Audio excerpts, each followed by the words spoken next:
Hi friends, ಮಿಲನ ಅಡಿಗೆ ಮನೆಗೆ ಸ್ವಾಗತ.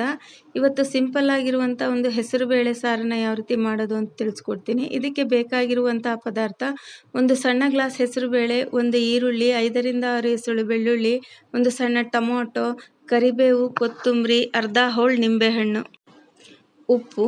ಒಗ್ಗರಣೆಗೆ ನಮಗೆ 1/4 ಸ್ಪೂನ್ ಜೀರಿಗೆ, 1/4 ಸ್ಪೂನ್ ಸಾಸಿವೆ, ಒಂದು ಸಣ್ಣ ಈರುಳ್ಳಿ, ಒಂದು ಮೆಣಸಿನಕಾಯಿ, ಸ್ವಲ್ಪ ಕರಿಬೇವು, 1-2 ಎಸಳು ಬೆಳ್ಳುಳ್ಳಿನ ತೊಗೊಂಡಿದ್ದೀವಿ. ಒಲೆ ಮೇಲೆ ಕುಕ್ಕರನ್ನು ಇಟ್ಕೊಂಡಿದ್ದೀವಿ. ಈಗ ನಾವು ಒಂದು ಸಣ್ಣ ಗ್ಲಾಸು ಹೆಸರು ಬೇಳೆಯನ್ನು ತೊಗೊಂಡಿದ್ವಲ್ಲ, ಅದನ್ನು ನಾವು ಈಗ ಸ್ವಲ್ಪ ಚೆನ್ನಾಗಿ ಕೆಂಪು ಬಣ್ಣ ಬರೋವರೆಗೂ ಕೂಡ ನಾವು ಅದನ್ನು ಹುರ್ಕೊಳ್ಳೋದ್ರಿಂದ ಅದರ ಫ್ಲೇವರು ಕೂಡ ಚೆನ್ನಾಗಿ ಸ್ಮೆಲ್ ಬರುತ್ತೆ. ಹಾಗೆ ಹಸಿದೇ ಹಾಕಿದಾಗ ಅದು ಹಸಿ ಸ್ಮೆಲ್ ಬಂದಾಗ ಅದರ ಟೇಸ್ಟು ನಮಗೆ ಇರಲ್ಲ. ನೋಡಿ, ಈಗ ಇದೆಲ್ಲ ಹೆಸರು ಬೇಳೆ ಬ್ರೌನಿಷ್ ಕಲರ್ ಆಗಿ ಬಂದಿದೆ ಅಲ್ವಾ. ಇವಾಗ ನಾವು ಹೆಚ್ಚಿಟ್ಕೊಂಡಿರುವಂತಹ ಈರುಳ್ಳಿ, ಟೊಮೊಟೊ, ಕರಿಬೇವು, ಬೆಳ್ಳುಳ್ಳಿ ಇವನ್ನೆಲ್ಲ ಹಾಕಿಬಿಟ್ಟು ಒಂದು ದೊಡ್ಡ ಗ್ಲಾಸ್ ನೀರನ್ನು ನಾವು ಮಿಕ್ಸ್ ಮಾಡೋಣ. ಹಾಗೆಯೇ ಒಂದು 1/4 ಸ್ಪೂನಷ್ಟು ನಾವು ಅರಿಶಿಣವನ್ನು ಕೂಡ ಮಿಕ್ಸ್ ಮಾಡಿ ನಾವು ಕುಕ್ಕರ್ ಮುಚ್ಚಳವನ್ನು ಮುಚ್ಚಿ ಒಂದು 2 ವಿಷಲ್ ಬರೋವರೆಗೂ ಕೂಡ ನಾವು ಇಲ್ಲಿ ಕುಕ್ಕರನ್ನು ಕೂಗಿಸ್ಕೊಳ್ಳೋಣ. ಈಗ ಕುಕ್ಕರ್ 2 ವಿಷಲ್ ಬಂದಿದೆ. ನಾವು ಗ್ಯಾಸನ್ನು ಆಫ್ ಮಾಡಿಬಿಟ್ಟು ಕುಕ್ಕರ್ನ ತಣ್ಣಗಾಗಕ್ಕಿಡೋಣ.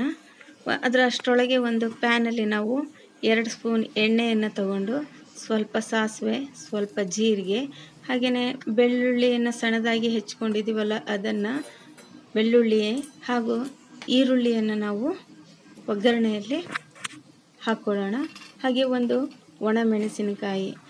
ಈಗ ನಾವು ಖಾರನ ನಾವು ಇಲ್ಲಿ ಹೆಚ್ಚಾಗಿ ಯೂಸ್ ಮಾಡಿಲ್ಲ, ಸಪ್ಪೆಯಾಗಿ ಇರೋದ್ರಿಂದ ನಾವು 1-2 ಹಸಿಮೆಣಸಿನಕಾಯಿಯನ್ನು ಕೂಡ ನಾವು ಇದಕ್ಕೆ ಹಾಕೋಬೋದು. ಸಣ್ಣ ಮಕ್ಕಳು ಅಂತ ಹೇಳಿದ್ರೆ ಖಾರ ತಿನ್ನೋದಿಲ್ವಲ್ಲ, ಹಾಗಾಗಿ ನಮ್ಮ ಮಿಲನ ಚಾನಲನ್ನು ಸಬ್ಸ್ಕ್ರೈಬ್ ಮಾಡ್ಕೊಳ್ಳಿ, ಬೆಲ್ಲೈಕನ್ನು ಒತ್ತಿ. ನೋಡಿ, ಈಗ ಕರಿಬೇವನ್ನು ಕೂಡ ನಾವು ಆ್ಯಡ್ ಮಾಡಿ ಒಗ್ಗರಣೆಯಲ್ಲಿ ಸ್ವಲ್ಪ ಫ್ರೈ ಮಾಡ್ಕೊಂಡ್ಮೇಲೆ ನಾವು ಈ ಸ್ವಲ್ಪ ಇಂಗನ್ನು ಕೂಡ ನಾವು ಇಲ್ಲಿ ಆ್ಯಡ್ ಮಾಡ್ಕೊಳ್ಳೋಣ. ಇಂಗನ್ನು ಆ್ಯಡ್ ಮಾಡೋದ್ರಿಂದ ಒಂಥರ ಫ್ಲೇವರು ಕೂಡ ಚೆನ್ನಾಗಿರುತ್ತೆ. ಇವಾಗ ನೋಡಿ, ನಾವು ಕುಕ್ಕರ್ ಮುಚ್ಚಳವನ್ನು ತೆಗೆದಾಗ ಎಲ್ಲ ಹೆಸರುಬೇಳೆ, ಟೊಮೊಟೊ ಎಲ್ಲನೂ ಕೂಡ ಚೆನ್ನಾಗಿ ಬೆಂದಿದೆ.